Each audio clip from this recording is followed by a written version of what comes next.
Hello and welcome. You're watching News at 9. I'm Radhika. First, let's take a look at the headlines. In a complete U-turn, Mamata Banerjee now says she will support Pranab Mukherjee for president. Uproar over the killing of an Indian fisherman by US Navy ship. Fishermen claim they were attacked without warning. Pakistan President Asif Ali Zardari welcomes resumption of cricketing ties between India and Pakistan. HSBC says sorry to the United States Senate for money laundering.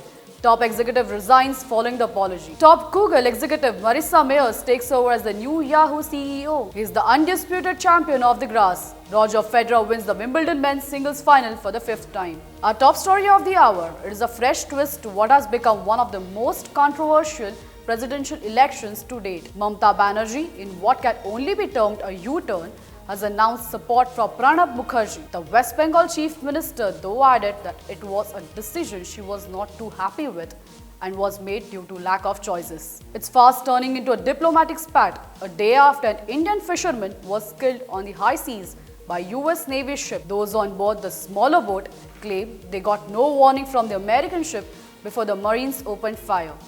This claim of course differs from the US Navy, which claimed the Indian vessel ignored warnings and sped rapidly towards the US naval ship. And in breaking news coming in, sources say India has stepped up pressure, now asks the UAE to register a case against the US Navy personnel. Our MEA correspondent Diksha Pandit joins us live. Diksha, India is not paying heed to the US apology and is demanding action against those who attacked these men. Has the MEA formally approached UAE? Well, thank you very much. Moving on. Iran is still grappling with the sanctions imposed on it by the United Nations Security Council. While Tehran has rejected the sanctions, the country is beginning to feel the pinch of economic blockages that are only going to worsen the crisis. Hina Rabbani reports from Tehran. Well, time for a short break now, but when we return, Google loses its top executive to Yahoo. And also coming up, Asif Ali Zardari welcomes renewal of Indo-Pak cricketing ties. Welcome back, you're watching News at 9. It's a 335-page report that slams global banking giant HSBC of money laundering. The bank's compliance chief stepped down today after facing the US Senate. HSBC now faces massive fines from US Justice Department for lapses that resulted in laundering money to drug cartels and terrorists. Our reporter Minakshi Thapliyal brings us this report. Welcome back. After a gap of 5 years, India and Pakistan are all set to reignite the cricketing arena by resuming cricketing ties. And it is a decision that has been welcomed on both the sides of the border, like from the legends of Imran Khan, Sunil Gavaskar to Pakistani President Asif Ali Zardari.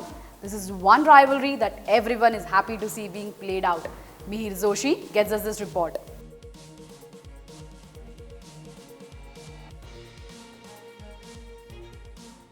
Barcelona and Spain forward David Villa is set to miss out on Euro 2012 after failing to recover from a broken leg. Villa, Spain's all-time leading scorer with 51 goals, has not played since breaking his left leg while competing in the Club World Cup final last year. Our correspondent Sunil Nair caught up with Villa on how he is dealing with this disappointment.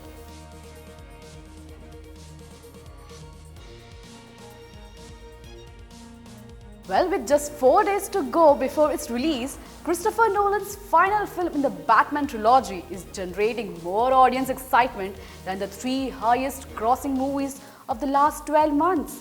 From Mumbai to Los Angeles, here's a report on what is arguably the most anticipated movie of the year. Well, back home, the movie that is creating all the buzz is Salman and Katrina's Ek Tha Tiger.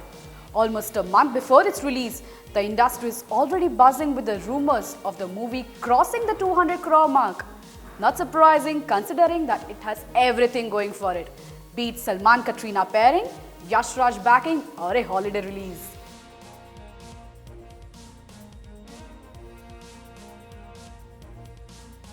Well, that's all we have in this bulletin, but we leave you with the pictures of the first snowfall in the valley. Thanks for watching, stay tuned for more. I'm standing right outside the Taj Mahal Hotel. For the past 20 hours, we have been hearing gunfires from inside the hotel. We believe there are at least 2 terrorists holed up inside. The authorities are telling us that these terrorists have enough ammunition to last whole night. It seems this horrific night is nowhere ending close anytime soon. With camera person Pankaj, this is Radhika Kulkarni reporting live for News Tonight.